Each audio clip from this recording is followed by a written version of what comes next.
ngayon, meron na kaming smart meters. Nasa box siya, magandang tingnan, aesthetically pleasing. Nasa loob ng box, and smart meters na yung mga nandun. And kung merong tampering o may problema, malalaman na kaagad namin dito sa center at ma-address namin kaagad kung mapuputulan ng kuryente. And yung meter reading, automated na rin.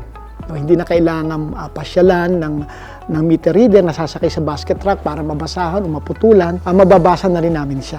Kasi smart meters na po yung ating nailagay na na-install natin at patuloy po ito na mangyayari para mas lalo nating maproteksyonan ang mga community from fire and from electrocution and hazards. Ngayon, smart na si Meralco.